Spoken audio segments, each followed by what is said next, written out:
kasih. Assalamualaikum warahmatullahi wabarakatuh. Salam sejahtera untuk kita semua. Seperti yang tadi ketum kita sampaikan, hari ini kita mau makan-makan. Hari ini kita mau senang-senang sekaligus merecas semangat yang harus terus direcas ya.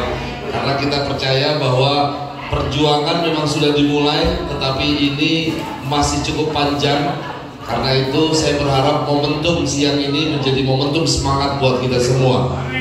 Dan ini mengingatkan saya bahwa momentum halal bihalal adalah pertemuan antara kaum nasionalis dan kaum religius, wabil khusus pertemuan dengan antara kelompok nasionalis dan kelompok NU.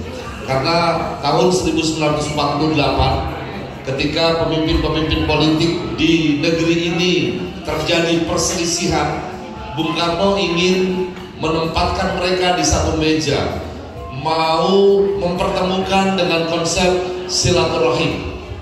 Tetapi kata silaturahim terlalu mainstream, sudah dipakai banyak orang.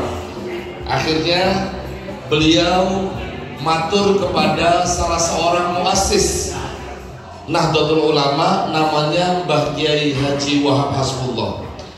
Lalu beliau katakan, saya mau bikin pertemuan tokoh-tokoh politik antar golongan di negeri ini yang saat itu baru 3 tahun merdeka. Mbah Kiai Wahab Hasbullah bertanya, kenapa harus dikumpulkan? Karena di antara mereka terjadi perselisihan sudut pandang, menentukan bahwa Indonesia dibangun atas dasar kesepakatan dari latar belakang budaya, suku, agama. Itu bukan perkara ringan. Saya khawatir perselisihan ini akan terjadi pertikaian. Kalau terjadi pertikaian, kita semakin jauh dari persatuan. Akhirnya Mbah Yai Wahab Hasbullah, pendiri NU itu kemudian berkata, Pak Karno, kalau ini terjadi perselisihan, maka orang yang berselisih itu berarti hatinya ada luka. Kalau dibiarkan, bukan hanya berpotensi akan terjadi pertikaian, tapi akan menghancurkan persatuan. Kalau hati terluka karena perselisihan dan pertikaian, maka itu adalah dosa, dan dosa adalah haram. Maka yang haram harus dihalalkan. Acara besok tidak perlu silaturahim, tapi kata yang kita pakai halal bihalal. Jadi meskipun kata ini menggunakan bahasa Arab, kalau Bapak Ibu datang ke negeri Arab, orang Arabnya juga bingung. Ini halal bihalal nggak ada di negeri Arab. Cuma orang Indonesia yang NU yang pintar untuk membuat satu istilah yang orang Arabnya sendiri bingung. Namanya halal bihalal. Dan konsep semacam inilah yang sedang dirindukan oleh negara-negara lain.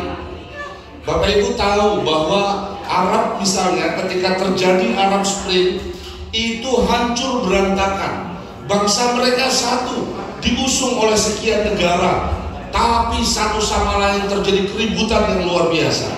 Kita tidak ingin negeri ini terjadi seperti itu.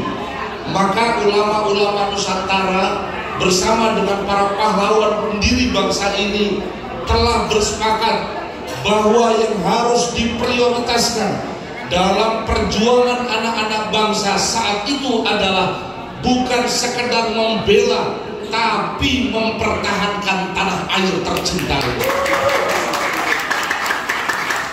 Maka kiai-kiai pesantren dulu diajarkan, membela agama perlu, tetapi setelah pasti membela bangsa. Maka kemudian tanah air itu yang sekarang saat ini sedang direbut oleh orang-orang yang ada di luar sana, Afrika misalnya, Somalia baru kita tahu, Sudan terjadi lagi keributan yang luar biasa. Mungkin mereka merindukan konsep acara guyub semacam ini. Kalau Bapak Ibu keliling ke negeri-negeri lain, susah loh mengumpulkan orang kayak begini. Hanya Indonesia yang tolerannya tinggi sekali.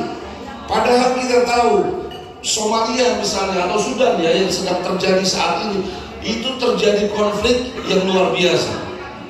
Di Somalia konfliknya juga luar biasa.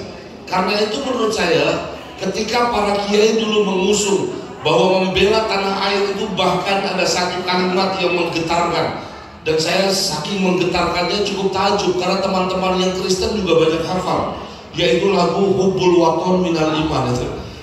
ketika digelorakan kecintaan pada tanah air. Ini kalimat disampaikan pendiri NU Romo Kiai Hasyim Asy'ari untuk menegaskan bahwa jika Anda membuktikan keimanan Anda kepada Tuhan, maka bukti terdepan adalah buktikan kecintaanmu pada tanah air. Bapak Ibu semua, kita tahu di antara para kandidat calon presiden Republik Indonesia yang saat ini sebut saja pada 3 peringkat teratas di antara seluruh kandidat di 3 peringkat teratas yang clear, yang telah menyatakan dengan tegas dan kita paham betul akan komitmennya terhadap nasionalisme dan anti radikalisme, hanyalah nomor urut 1 dari seluruh survei yang ada, Bapak Haji Ganjar Pranowo. Sebentar, saya tadi lagi merancang ini kalau jadi jurkam udah pantas atau belum? Saya lagi nunggu di lamar sama Mas Ciko. Kira-kira PDI Perjuangan mengundang saya jadi jurkam apa enggak? Semangat ya. Karena 2 calon yang lain sudah pasti bermasalah ya. Saking bermasalah tidak perlu kita sebut namanya yang 2 itu ya. Karena itu semangat yang tadi digelorakan oleh ketum kita, saya berharap teman-teman yang ada di jajaran struktur relawan di Ganjarian Spartan sampai ke tingkat paling bawah, tolong jaga dan rawat api semangat ini untuk memenangkan Pak Ganjar Pranowo. Saya tutup dengan yel-yel kita ya. Ganjarian, Ganjarian, Ganjarian, Spartan, Ganjar Pranowo. Assalamualaikum warahmatullahi wabarakatuh.